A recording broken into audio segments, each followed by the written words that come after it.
Pessoal, boa noite. Boa noite. Como é que foi o feriado? Recesso? Atenção, conforme eu estava dizendo aqui antes, é a respeito do que aconteceu na televisão, muita informação negativa, assim, ela é tóxica, né? A gente vai vendo só coisa ruim, gente jovem morrendo, e morrendo por formas absurdas e completamente desnecessárias. E acaba que a gente, como ser humanos, a gente se projeta, né, ao ver, por exemplo, o testemunho de uma irmã que perdeu a sua irmã, jovem, bonita, inteligente, de uma forma tão tosca, levou um tiro de um grupo de revoltados que não conseguem encontrar uma maneira melhor de resolver seus problemas do que matando, atirando para conseguir a atenção pro seu lado. E sobre isso, gente, existe a dicotomia. O que é dicotomia, gente? Dicotomia é essa coisa de ter um lado contra o outro, e esses lados contra o outro, eles se entrincheiram, eles formam a sua opinião de uma maneira tão arraigada que eles não conseguem ter o mínimo de percepção do próximo e entender o outro lado. Para uma negociação acontecer, um lado tem que entender pelo menos um pouquinho da dor do outro. Isso não acontece. E o interessante é que eu não estou falando exclusivamente lá do Hamas e dos judeus, de Israel. Eu estou falando aqui no Brasil, porque vocês perceberam que nas redes sociais, aqui no Brasil, existe um espectro político, geralmente mais de esquerda, que fica mais sensível à causa palestina, e o lado mais conservador à causa judaica. Vocês perceberam o que acontece aqui no Brasil, também essa divisão? Então na internet você vê um lado defendendo os judeus, chamando o Hamas de terrorista, e do outro lado, olha, vocês não estão olhando aí a causa palestina, e se entrincheiram dentro desse processo. E sobre isso, gente, uma coisa que eu quero chamar a atenção, dentro de uma percepção crítica da gente, é da gente não estabelecer a nossa visão secta, assim, fechada sobre um assunto. Conforme eu estava dizendo, gente, pense antes de falar. Leia antes de pensar. Nós temos que entender esse assunto holisticamente. O que quer dizer a palavra holística? O todo. Entender todo o arcabouço de informações para nós termos a nossa própria opinião. E como dizia lá no pensamento clássico, né, a dúvida é o pilar principal da sabedoria. Quando você tem dúvida, você vai tentar entender, tentando entender, você vai chegar um pouquinho mais próximo da verdade. Aquelas pessoas que têm uma opinião fechada e consistente a respeito de alguma coisa, possivelmente elas não sabem de nada. Não é só que falava, só sei que nada sei. E ele era um camarada que sabia muito. E aquelas pessoas que sabem pouco das coisas, nossa, sabe tudo de tudo, fala que sabe que isso, que dá opinião e que através de uma informação de WhatsApp que recebe, forma toda a sua opinião e bota mais opinião ainda na internet, propagando cada vez mais as informações. Inclusive, isso tem um nome, chama Síndrome de Dunning-Kruger. É alguma pessoa que não tem autoridade sobre um assunto, fala com muita autoridade sobre aquele assunto. E sobre isso, gente, eu mesmo tenho que me confessar aqui a vocês, dizendo que eu preciso de me apropriar bastante para poder dar essa aula para vocês, para tentar entender um pouco as coisas. Porque eu também, assim como é normal, via com mais simpatia um dos lados. Hoje, a minha posição particular é interpretar os dois lados como errados. Não tem coerência em nenhum dos lados. E tem uma frase muito legal, o seguinte: sabe qual é a primeira pessoa que morre na guerra? A primeira pessoa eu não sei, mas eu sei qual é a primeira coisa que morre na guerra. Não, é a verdade. Antes do inocente, morre a verdade. Porque todos os lados, na guerra de narrativa, vai colocar o seu lado. E uma história, gente, eu acho que a melhor forma, Malo, de começar a contar é no início. Entender tudo, toda a trajetória. Por isso, indo de encontro às nossas aulas já ministradas aqui sobre Mesopotâmia, sobre Egito. Vocês que estão chegando agora, não pegaram essas aulas, a gente vai tentar apropriar vocês, já temos os vídeos para passar para vocês acompanharem de uma forma mais estruturada o que é Mesopotâmia e o Egito. Mas, por incrível que pareça, olha que providencial, vai cair como uma luva para a gente entender o que está acontecendo lá em Israel hoje. E para começar, nós temos que entender a formação desses povos. Gente, a Mesopotâmia, como a gente já ensinou antes, é onde aconteceram as primeiras civilizações, onde as primeiras pessoas começaram a formar as cidades-estados, ter um governo, uma centralidade da tomada de decisão. Obrigado, valeu. Então, a tomada de decisão era começada feita por grandes cidades, grandes estruturas, foi acometido aí o uso da escrita pelos sumérios. E por que eu estou falando disso, gente? Porque a Palestina, que na época era chamada de Canaã, gente, porque os primeiros povos que habitaram ali são os cananeus. Então, era o nome da Palestina, e, aliás, o nome palestino veio surgir muito depois, aqui no meado do texto aqui, com os romanos. Mas vamos lá falar de Canaã. Canaã, gente, surgiu com os povos cananeus que chegaram ali. E eles começaram também a ser chamados de hebreus. Hebreus, gente, significa do outro lado do rio. Porque do outro lado do rio tinha a Mesopotâmia. Então, os hebreus quer dizer o quê? Do outro lado do rio, começou a chegar aqueles povos e se estabelecer por ali. E depois também começou a chegar os filisteus. Gente, filisteus, o F em latim e o P, então é quase a mesma. Filisteus.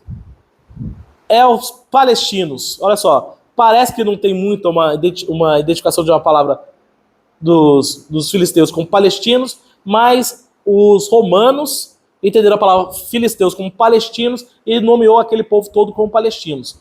Mas eles eram os hebreus que chegaram aqui no Antigo Oriente, na região chamada hoje de Israel, e eles são os povos semitas. O que é o povo semita, gente? Olha só, tem que tomar um cuidado. Por várias vezes a gente confunde sionismo com semitismo. Sionistas são judeus. Semitas são judeus e os árabes. É o povo semita, que é o filho de Sem. Sem é filho de Noé. Então, é um ramo etnológico de um povo que é basicamente o mesmo. Gente, se pegar no DNA deles, vai perceber que existe pouca diferença entre eles. Basicamente é um povo muito parecido. Eu já vi alguns filmes, inclusive, que mostram eles lá em Nova York. E aí um filme que eu tô lembrando aqui, começou a perguntar pro protagonista lá, vem cá, até com o Adam Sandler. Esse aqui é judeu ou esse aqui é árabe? Pela cara não dá pra saber. Eles não tem, por exemplo, se eu pegar um japonês e um indígena e um negro, eu consigo saber, né? Eles são muito parecidos. Não faz sentido essa guerra, eles são parecidos. Eles são semitas, eles têm um tronco hereditário muito próximo. Ok, gente, e aí, então, os judeus, gente, eles começaram a sofrer por todos os lados. Então, boa parte do que eles têm hoje de agressividade é baseado no que eles sofreram durante toda a vida. Tem uma base do pensamento filosófico aí, acho que é kantiano, que fala o seguinte, que toda agressão é filha do medo, neta da ignorância. Olha, vou dar um exemplo. Você entra num quarto escuro, um lugar que você não sabe onde está. Você é ignorante porque você não sabe o que está lá dentro. Entra numa caverna, você não sabe o que está lá dentro. Se você não sabe o que está lá dentro, você tem medo. Então você escuta o barulho, você vai dá para entender essa lógica? Então essa lógica eu posso replicar ela em várias situações, inclusive na geopolítica internacional. O medo faz com que você fique agressivo.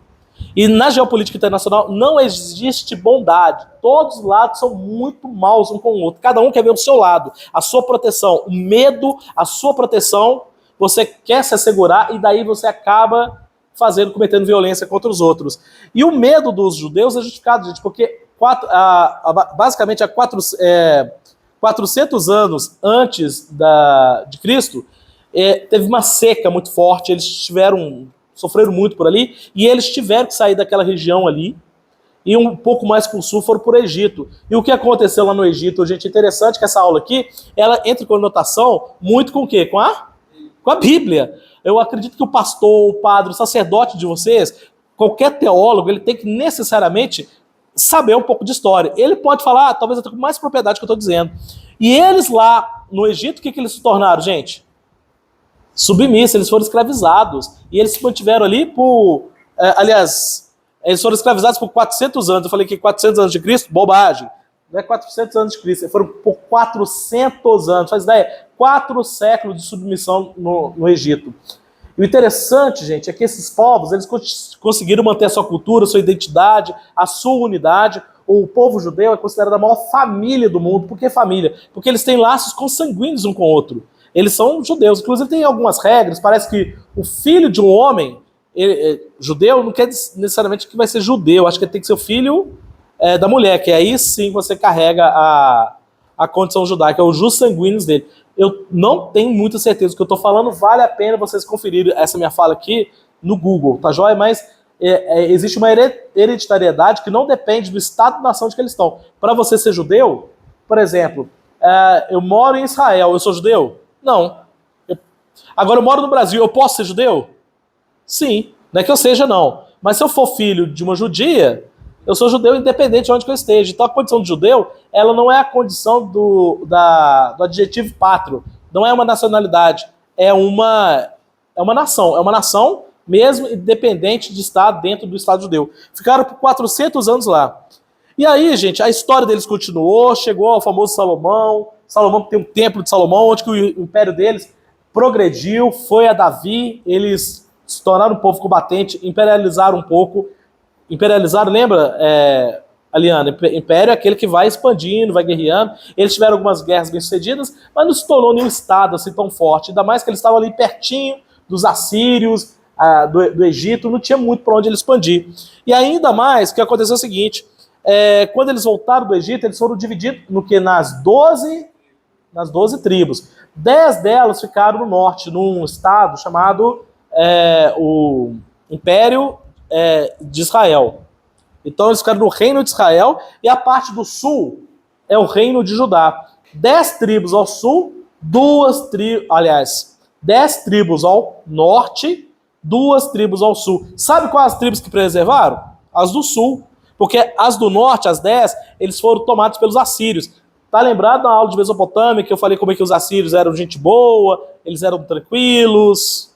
Eu tô sendo irônico, gente. Os assírios eram torturadores, violentos, extremamente agressivos e que tinham uns métodos de furar olho, enfiar faca debaixo da unha, degolava. Os assírios não eram gente boa. Justamente esse povo que tomou a parte do norte. E essa parte do norte fez com que todos os judeus se caminhassem pela parte do sul, consolidando o reino de Judá, ficando mais forte. Mas os assírios não pararam, foram lá para Jerusalém, né? A capital do norte era Samaria, a capital do sul era Jerusalém. Eles se concentraram em Jerusalém, só que aí aconteceu deles pagarem tributos. Pagando tributos, os assírios ficaram de boa.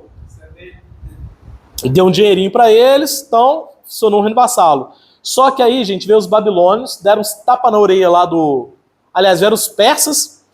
Não, isso mesmo, vieram os babilônicos, o segundo império babilônico. Tá lembrado do primeiro império babilônico? O segundo? Foi o segundo que foi lá e invadiu aquela região ali, inclusive os assírios, fazendo com que... Eles tomaram os assírios também, né? Fazendo com que os judeus se tornassem um estado vassalo. O que é um estado vassalo, gente? É um estado que deve obrigação ao outro. Eu mando e o outro estado tem que obedecer. Como se o Brasil tivesse aqui, o Brasil domina a região, o Uruguai tem lá o seu governo, mas o Uruguai para ficar tranquilo, ele tem que pagar um dinheirinho pra gente. É um estado vassalo, é um estado que ele é subjugado a outro estado. Ele tem uma independência, mas não, assim, com grande autonomia. Eles têm que pagar tributos. E foi o que aconteceu. E o que o Nabucodonosor fez, gente? Aí, de novo, os judeus se deram mal, que eles de novo tiveram que sair da sua terra de Canaã e foram escravizados lá na Babilônia. Eles permaneceram assim por um longo tempo também. E foram libertados quando os babilônios foram tomados por um novo povo, os persas. O interessante, gente, é que os persas, que deram uns tapa na orelha lá dos babilônicos, hoje, os herdeiros desse estado são um país hoje, né, que chama Irã. Presta atenção, olha só a conexão, a gente tem várias conexões históricas. O Irã hoje é um país muçulmano xiita. E o Hamas é sunita. Mas quem banca o Hamas para ter dinheiro, para ter algumas condições, é justamente o Irã. Ou seja, o Irã, que foi legal com os judeus lá atrás, fazendo com que desse liberdade para os judeus voltar para sua terra, liberando eles da escravidão na mão dos babilônicos, hoje o Irã está ao contrário, injetando dinheiro no Hamas para oprimir os judeus. E o Irã é o descendente dos persas, ou seja, a história vai dando loopings, né, vai dando voltas. Ok, gente, e aí então eles conseguiram voltar, se restabelecer, os persas, né, do Ciro. Ciro é um nome emblemático da história dos persas. Quando a gente estiver falando sobre história desse sentido, eu vou falar do Ciro Grande, que foi o imperador que permitiu isso a eles. Agora, imperador legal mesmo, gente, esse aqui, Alexandre o Grande. Alguém aqui, Cleiton, você já falou de um Alexandre o Grande? Alguém já falou de Alexandre o Grande? Gente, Alexandre o Grande é um sujeito que viveu pouquinho, ele viveu 30 e poucos anos e conquistou o mundo inteiro. Ele saiu ali da Europa, ele conquistou a Grécia, porque ele não era grego, ele era macedônio. Macedônia é um povo quase grego que está ao norte. Aí ele primeiro conquistou a Grécia e saiu conquistando o Egito, o Oriente Médio, desceu até quase lá na Índia. É um grande conquistador, ele foi discípulo de Arquimedes, é um sujeito bacana demais. E o interessante aqui no nosso caso é que quando ele chegou lá em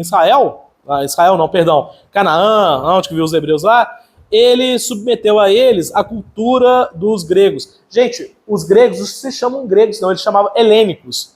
Então, o que aconteceu? Os judeus começaram a pegar um pouco daquela ideia dos gregos. Tá lembrado que os grandes filósofos eram o quê? Gregos, Sócrates, Pitágoras, Platão, esse povo todo era grego. Então eles tinham um pensamento chamado epistemologia, que é o grau de certeza da ciência, e vários nomes de coisas que a gente se organiza hoje a respeito do pensamento mais erudito, como democracia, ciência, matemática, filosofia, tudo foi produzido por eles. E com a invasão em Canaã, né, na área ali dos judeus, os judeus começaram a aprender com eles e se tornar judeus helenísticos. Só que aí é o seguinte, gente, quando os judeus começaram a pegar essa vibe helenística, eles começaram o quê? A esquecer um pouco a sua própria religião e cultura. Inclusive, gente, tem uma festa que chama Hanukkah. O que é o Hanukkah? Eles comemoram até hoje o fato deles ter preservado a sua cultura sobre a invasão cultural que os gregos estabeleceram ali. Mas é claro que um pouco de influência os gregos permaneceram e fizeram com que eles estivessem até hoje. Inclusive, gente, vale dizer, e na aula que nós vamos falar mesmo sobre essa questão que está acontecendo da guerra lá de Israel, eu vou falar para vocês a respeito do seguinte: nos Estados Unidos tem quase tantos judeus quanto em Israel. Os Estados Unidos tem 6 milhões de judeus, Israel tem 6 milhões e meio. E os judeus que estão lá nos Estados Unidos, vocês acham que eles são pobres ou ricos? Ricos, educados, cultos, eles têm amor à ciência. Então, os judeus, na sua trajetória, eles têm algumas características que são marcantes. Uma delas é a unidade, um apoia o outro. Então, por exemplo, a Clarinha está sem dinheiro, ela está com dificuldade. O que eu faço? Eu sou judeu. Ô, Clarinha, eu te arrumo um emprego. Aí, a minha empresa está indo mal. Você me presta um dinheirinho. Os judeus, eles eles são colaborativos entre eles. Uma das marcas disso está acontecendo agora. Netanyahu é o chefe de Estado lá de Israel. E ele é de um partido, Likud, partido de direita. A esquerda está contra ele agora, né? Porque a esquerda e a direita são inimigas lá, né? Não! Em situação de guerra, situação de dificuldade, o que o judeu primeiro faz? Unifica forças. Os judeus, eles não aproveitam um estado de instabilidade para, naquele momento, ir contra o seu opositor. Pelo contrário, eles vão dar força para vencer o momento crítico. É uma característica deles. Pessoal, aí o que aconteceu? Hanukkah, sobreviver a cultura helenística, a cultura dos romanos, a cultura dos gregos. Mas aí, gente, os gregos começaram a destabilizar. Porque Alexandre o Grande morreu, todo o império dele foi dividido, o Egito virou... tá lembrado da aula de Egito, que eu falei para vocês, da dinastia dos Ptolomeus, dinastia ptolomaica? Ptolomeu, gente, os reis do Egito, os faraós do Egito, né, Ptolomaico não falava egípcio, eles falavam gregos, mas teve a divisão, e com isso desfaleceu o Império Egípcio. Qual o grande império que veio para tomar tudo? Lembra de Jesus Cristo, está quase chegando na época de Jesus Cristo. Qual o império que mandava em tudo, gente? Romanos. Então aqui em 63 a.C., aqui, gente, eu coloquei aqui AEC. O pessoal geralmente coloca AC, antes de Cristo. A gente está fazendo uma linguagem aqui mais profissional, mais acadêmica, aliás. AEC tem muita questão religiosa, Cristo. Então, nem todo mundo é cristão. Então a gente adotou aqui AEC antes da Era Comum. É uma terminologia que a gente vai chamar ela mais técnica. Então, em 63 a.C., os macedônios foram expulsos lá do Egito e os romanos se estabeleceram por ali. E os romanos, gente, nós aqui, acho que a grande maioria da sala é cristã, concorda? É isso mesmo? Todos são cristãos aqui, gente?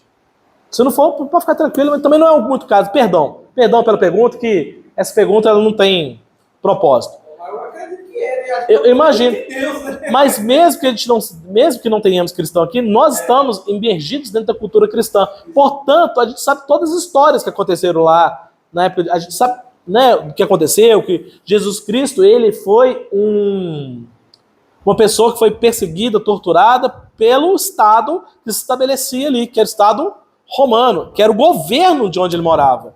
Inclusive tem algumas frases políticas dele: dê a César o que é de César. O que é César? César era um líder político de Roma.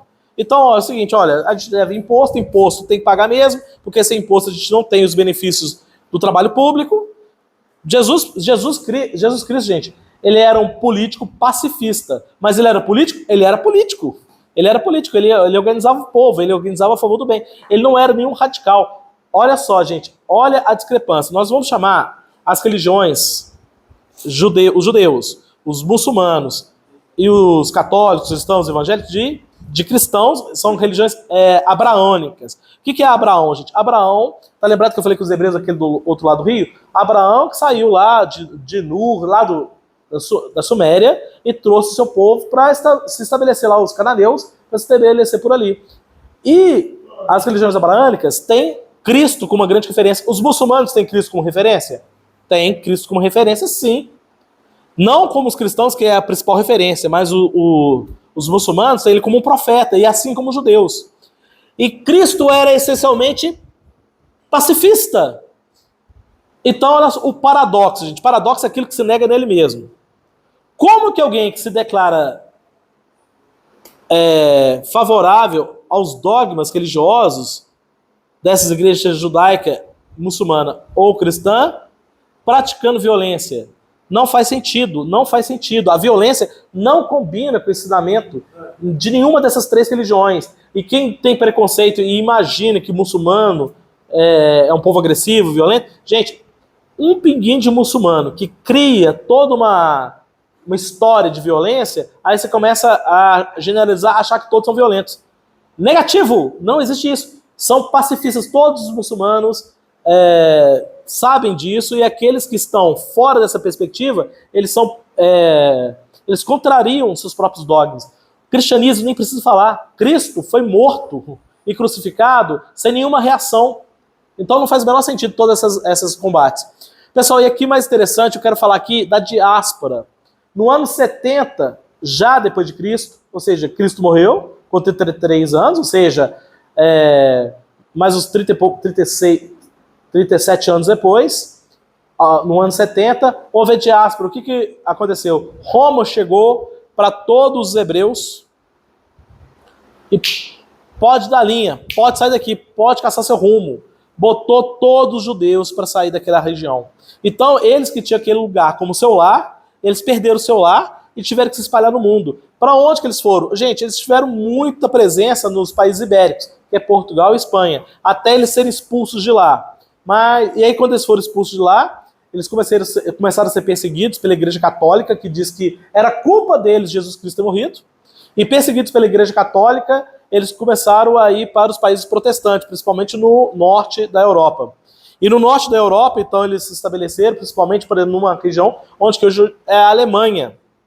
E olha que terrível, gente, porque eles que eram considerados hereges começaram a viver em guetos. Gueto, gente, é um lugar recluso, um lugar que é só eles que vivem lá, porque eles não podiam sair com facilidade no meio da sociedade. Era recluso, eles viviam em cantos.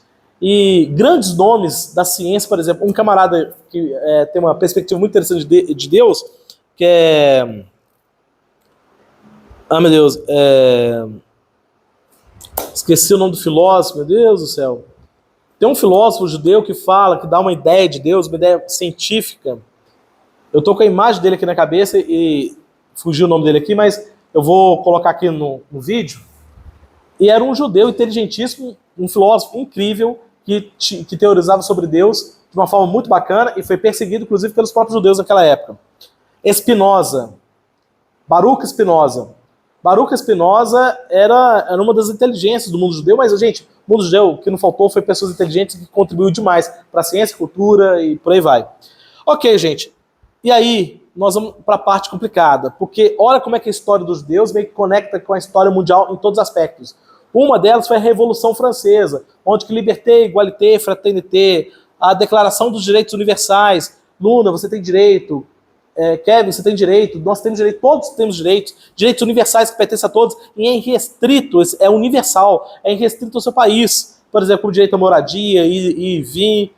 São os direitos universais. E com os direitos universais, já na Idade Moderna, pessoal, não confunda a Idade Moderna com agora. Nós estamos na Idade Contemporânea. A Idade Moderna começou na queda de Constantinopla e foi até a queda da Bastilha. Então, a Revolução Francesa está dentro da Idade Moderna e eles foram influenciados e protegidos por essa nova forma de pensamento. E aí, nesse processo, eles tiveram um pouquinho mais de tranquilidade. E o que eu falei para vocês? São inteligentes, gostam de ciência, gostam de trabalhar, se ajudam. O que aconteceu com eles? Eles prosperaram. E prosperaram, olha só, na indústria, na economia. Gente, esses cartões de crédito aí, Master, Visa, controlado por judeus. Os judeus eles gostam de dinheiro, mas eles trabalham muito para isso, eles levam a sério, eles não brincam. Eles sabem que a vida, ou seja, todo mundo que brinca e se diverte muito é porque não tem noção da vida. Tá? Minha vida vai ser sempre boa. Né, Isaac? A minha vida vai ser bacana, então eu não preciso me preocupar, não. Eles sabem que a vida não é fácil. Então eles têm atenção com as coisas dele e por isso prosperaram. Com isso, aconteceu o despeito. E um despeito que aconteceu, que foi terrível, que marca a história dele, que vai desaguar em tudo que está acontecendo agora, chama Holocausto. Onde hoje temos 6,5 milhões de judeus lá em Israel. Israel é um estado de 22 mil quilômetros quadrados. É metade do estado do Rio de Janeiro. Metade do estado do Rio de Janeiro. Menos da metade do estado do Rio de Janeiro. É pequenininho. A faixa de Gaza, gente, onde que eles estão lá, é 40 quilômetros de comprimento e 6 quilômetros até 12 quilômetros de largura. Você consegue atravessar em 10 horas a parte mais comprida. E a parte mais curta, eu faço em 2 horas correndo. É pequenininho mesmo.